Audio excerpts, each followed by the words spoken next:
design our products? How do we design our customer experience? Very simple.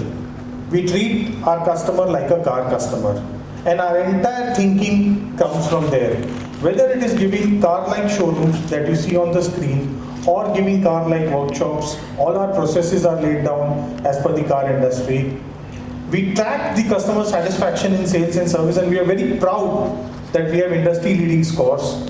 And when it comes to product designing, it's all about customer centricity, not just in carrying load or getting mileage. It is all about how the customer can enjoy the ride. And the proof is in the numerous awards that we've won over a period of time, and the other proof is that we have record volumes and market share as I stand here today. The Bada Dost platform, as you would have heard, was launched in September 2020. It's been 2 years. In a short period, we have done a lot. To begin with, we have won all possible awards that a product can win. The most prestigious being the Apollo CV Awards, where we won the Pickup of the Year and the CV of the Year. The second most prestigious, the CII Design Excellence Award, that was won. We also won the Auto Launch of the Year Award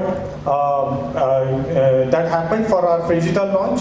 And to top it all, we won the ET Now Pickup of the Year and CV of the Year. We have 35,000 vehicles on the road, done more than 700 million kilometers, and more than 15% of these vehicles have clocked 1.5 kilometers, a testimony that they are running fine, a testimony to the design that our product development team has put up.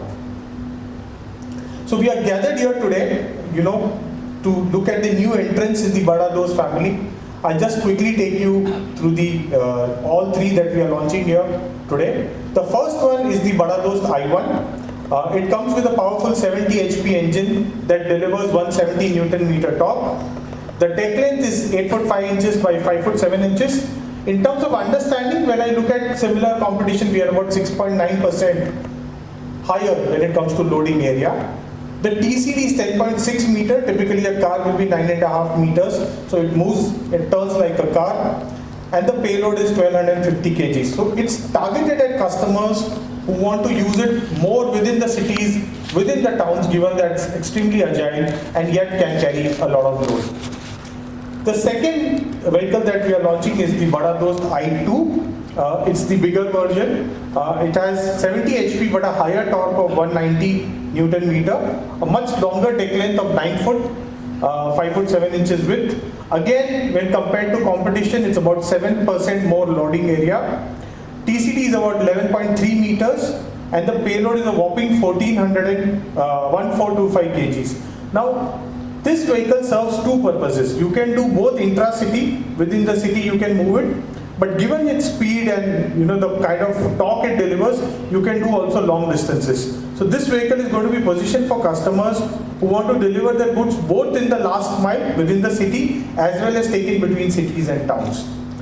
The third launch that we have marks our second anniversary. It's our limited edition, and true to its name, we've got tagline of Truck B, Car B. It's got standard features like AC and power steering, but just like a car, we have a 7-inch foldable infotainment system, a reverse camera, a central locking, wheel caps, and the customer will have his name pasted on the vehicle. So it's going to be personalized in that sense. So the theme of the launch for the limited edition is Truck B, Car B.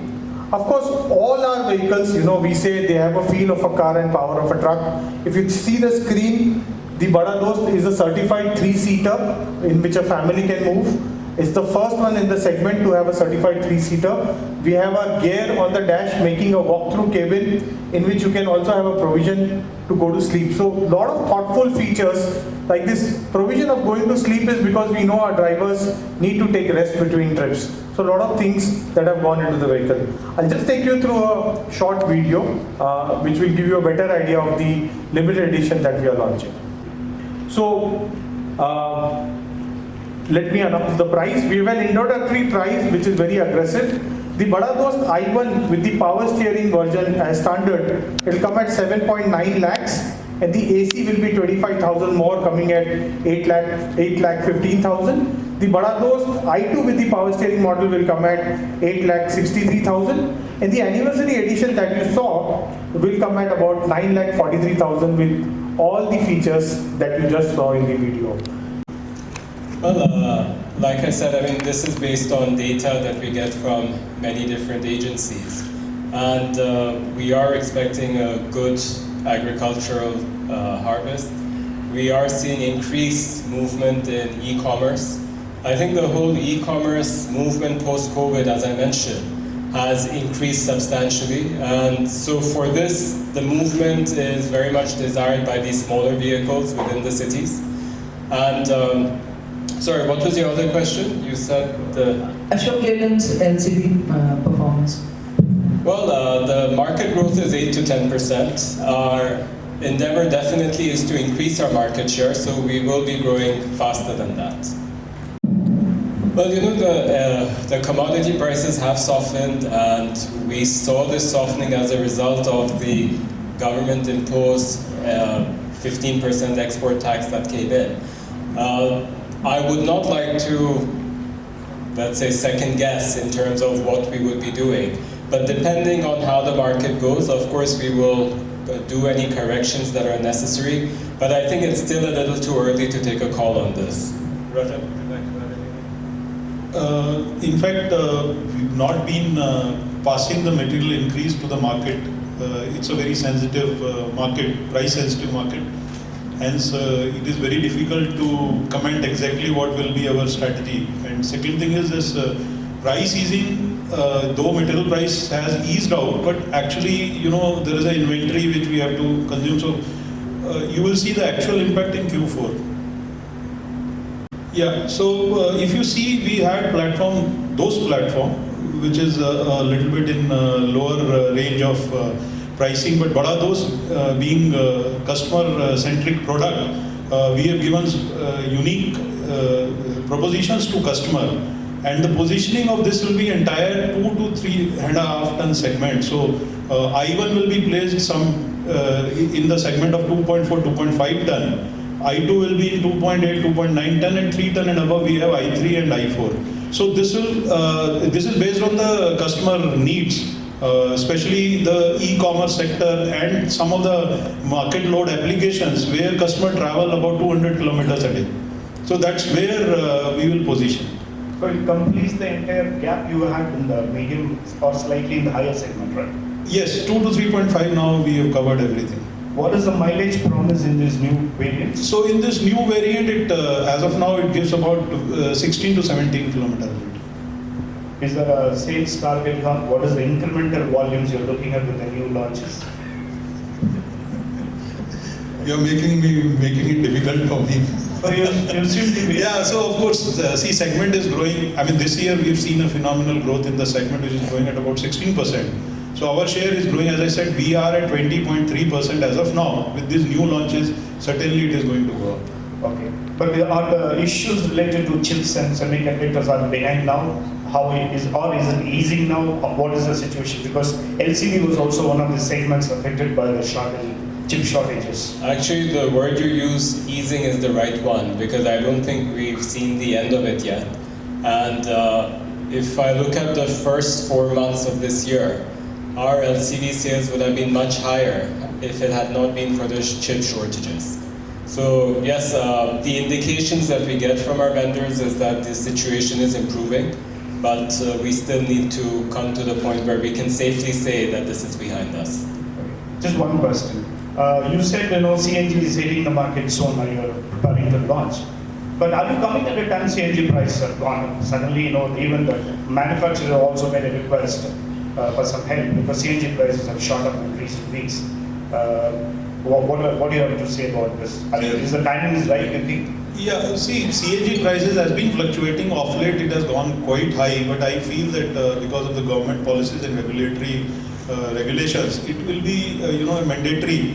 Like in Delhi, NCR, Ahmedabad, Pune, certain area, it has become mandatory, and infrastructural growth. A lot of private player has come in CNG. So our calculation is that if the price difference is about 20 rupees and above between diesel and CNG, this segment is going to pick up again. So that's why, and positioning is that we have a low horsepower, one of the vehicle which is very successful, those CNG, and this will be now coming at higher horsepower, which will negotiate a lot of flyover, upgrade, uphill, etc. So that is a background. Thank you. Right. Are you also looking to cater to the sub 2 ton segment? Is that a vacant area for Ashok Leyland? And also any more product gaps in the small and light commercial vehicle space that you are looking to fill in future? I think what I mentioned in my speech as well, across the board for our trucks and for our buses, we want to make sure that we cater to every single segment. And so if your question is directly on sub 2 ton as well, I would say in due course of time we intend to fill up the whole segment. And of course the Yeah, and on the second question which you asked, between 2 to 7.5 where we are present, yes, there are product lineup is there to fill up the entire gap. And of course the obvious question with the electrification drive that's happening, roughly, tentatively when can we expect the ELCV to be out? Which I mentioned, within 6 months' time, we're looking at launching of the electric LCVs as well. Adding on that question, given that the charging infrastructure is not complete in our country, do you think the rollout will take off? And what will be the pricing compared to the conventional fuel vehicles? In terms of the takeoff, I think we do not see the LCV moving very fast in electric version in retail. It'll be very much on a B2B basis, and whether it's the logistics company, e-commerce companies, and for them, within their infrastructure, we will create the charging stations as well. So just like the buses, the vehicles will come back in the evening and will get charged up. As far as the pricing is concerned, I'd like to keep that on hold for the moment till we launch. But I think the intention is to be competitive and to make sure that when you look at the total cost of ownership, it will be a very viable product for the customer. Hi, Krishnan from Motor Magazine. A couple of questions. One is the service interval of the vehicle. And the second one is the labor service charges seems to be pretty high is one complaint to which the operators keep telling us. What about the standardization of the service charges? Though it is not the legal point. Service interval at present it is 10,000 kilometer, and though I know what you are trying to, yes, we are working on increasing the service interval. So with the OBD2 which is getting implemented in on 1st April 23, we will enhance the service interval. This is one. Second, your second question is on labor charges. We keep checking labor charges and according to the market need, we keep altering that. The operator, we have a schedule, we have a service schedule, and once customer comes to our dealership, there is standard service schedule which is, as compared to market, I would say is not high as such. Maybe if you are talking about perception, we will find out and we'll work on this. But as such, labor charges are highly competitive compared to other competition products in the market. And second thing is, if you look at 5-year and older vehicle, 5 to 6 year and older vehicle, they generally go out for service, but there is no comparison between outside service and our service. So that is the intention. Safety feature in the, first thing is that there is we've done enough safety test in the vehicle. There's a frontal beam which protects the driver. There have been very unpleasant incidents in the past, but we have done significant crash test and we came out very clearly on that norm. That is one. Second is in terms of ergonomics and the gaps between steering and the driver, the pedal gaps, etc. All has been considered and all the safety norms have been taken care very well while designing the vehicle. In fact, it is one of the safest LCV, I would say, the kind of incidents which I have seen, and no driver or passenger has been hurt so far. Thank you, sir.